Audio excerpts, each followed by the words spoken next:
Many fear the return of those conditions now the Taliban has retaken control of the country. The disappearing pictures of women were just one sign of the new reality Kabul woke up to on Monday. The city was still in shock at the blistering speed with which the Taliban had managed to take over, its streets eerily quiet and gripped by fear, with noticeably fewer women out and about. The city's fall to the Taliban was over within hours, with barely a shot fired. Afghan security forces patrolling the presidential palace were replaced by Taliban fighters, and checkpoints were established across the city within hours.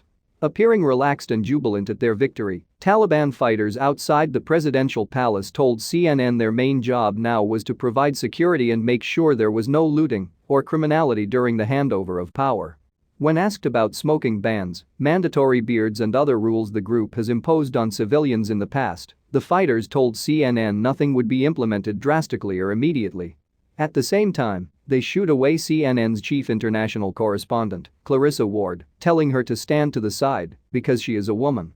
On the other side of the city, at Hamid Karzai International Airport, scenes of desperation were unfolding.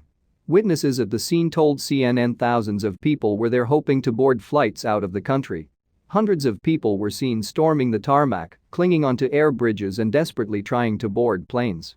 One person hoping to get on a flight out of Afghanistan told CNN they feared persecution at the hands of the Taliban when the Americans leave the country.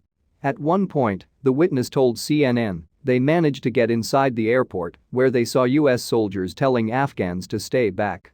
The US need to take us with them. Once they're gone we will be left behind forever, the witness said. The witness said they went back outside the airport to try to pick up their family and were prevented from re-entering by the Taliban. The strange mixture of calm and fear seen in Kabul Monday has been the typical mood in towns and cities across Afghanistan that have recently been overrun by the Taliban. CNN spoke to Afghans in Herat and Kunduz, where some said the Taliban had brought a sense of quiet after weeks of fighting, while others expressed their worries. Many, though, were hesitant about criticizing the Taliban in such early days of its control.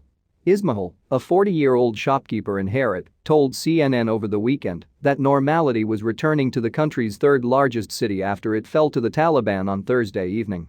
The entire city is back to normal, people are living normally, and shops are all open, he told CNN, adding that he had seen women dressed in burqas resuming their daily lives. He said a friend came to his shop on Thursday, warning him of the Taliban's encroachment and suggesting they flee the city. We closed the shops and went home. Afterward, we saw that the city fell to the Taliban, he said. He added that some people were happy that the fighting and the sounds of bullets had stopped after a month.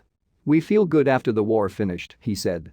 In Kunduz, which was taken by the Taliban on August 8, 31-year-old Atiqullah said people remained fearful but were slowly adjusting to the new situation.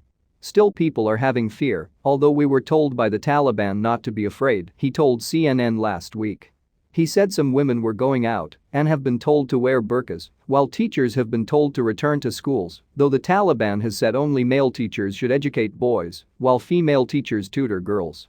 Taliban spokesperson Sohail Shaheen told CNN's diplomatic editor, Nic Robertson, that women and girls will be able to access education from primary to the higher education.